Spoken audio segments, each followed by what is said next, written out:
Quant au peuple français, auquel je viens très modestement de lancer un appel au soulèvement de la vie contre ces espèces de morts que sont la censure et autres fascismes, j'ose, non moins modestement, lui donner rendez-vous pour bientôt, dans la liberté, pour la liberté. Messieurs les censeurs, bonsoir. La censure ne cesse de se transformer au même rythme que la société évolue. Et en même temps, il y a des censures qui demeurent.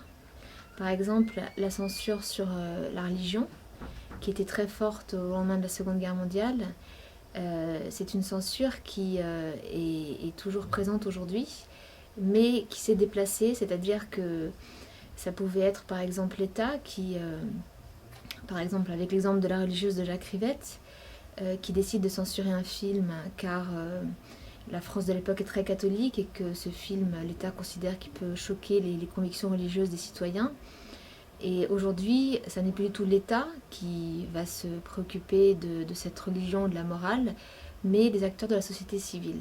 Ce qui a beaucoup changé dans l'évolution de la censure en France, c'est le fait qu'elle est passée, en gros, d'une censure d'État à une censure de la société civile.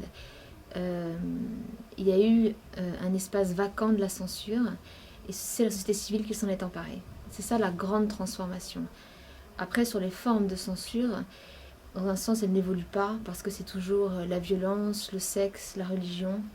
Donc les sujets de censure n'ont pas beaucoup évolué. Par contre, c'est la façon dont elle est exercée, par qui elle est exercée et au nom de quel motif elle est exercée qui s'est beaucoup transformée. Je ne pense pas qu'on puisse dire qu'il y a plus de censure. Je pense que la censure est beaucoup plus invisible. Elle est beaucoup plus méconnue et donc elle est beaucoup plus difficilement identifiable. Avant, la censure était mise en place, établie. Et donc, dans un sens, on pouvait s'élever contre cette censure, on pouvait la contester, on pouvait se révolter. Aujourd'hui, ce qui est très compliqué, c'est que les nouvelles formes de censure sont beaucoup plus difficiles à décrypter et il est aussi parfois plus compliqué de les combattre. Quand il s'agit par exemple des médias, de la presse et de la télévision,